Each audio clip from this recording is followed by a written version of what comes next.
கர்த்தருக்கு பிரியமான சகோதர சகோதரிகளே, நம்ம ஆண்டவரும் இரட்சகருமான இயேசு கிறிஸ்துவின் வல்லமையான நாமத்தில் உங்களை வாழ்த்துகிறேன். நம்மை அழைத்த தேவன் உண்மை உள்ளவர். ஹல்லேலூயா. இன்றைய வேத தியான பகுதிக்கு வாசிக்க தெரிந்து கொள்ளப்பட்ட வேத வசனம் யோவேல் 2ஆம் அதிகாரம் வசனங்கள் 23, 24, 25 மற்றும் 26. சியோன் குமாரரே, உங்கள் தேவனாய கர்த்தருக்குள் மகிழ்ந்து களி கூறுங்கள். அவர் தக்கப்படி உங்களுக்கு முன்மாரியை கொடுத்து உங்களுக்கு முன்மாரியையும் பின்மாரியையும் ஏற்கனவே வர்ஷிக்க பண்ணுவார். களங்கள் தானியத்தால் நிரம்பும், ஆலைகளில் திராட்சரசமும் எண்ணெயும் வழிந்தோடும். நான் உங்களிடத்தில் அனுப்பின என் பெரிய சேனையாகிய வெட்டுக்கிளிகளும் பச்சை கிளிகளும் முசுக்கட்டை பூச்சிகளும் பச்சை புழுக்களும் பச்சித்த வருஷங்களின் விளைவை உங்களுக்கு திரும்பி அளிப்பேன்.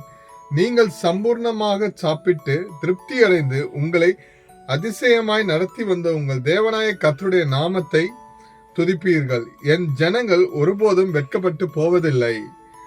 ஹல்லேலூயா. நம்முடைய கர்த்தராகிய இயேசு கிறிஸ்துவினுடைய கிருபை உங்களுடனே இருப்பதாக. ஆமென்.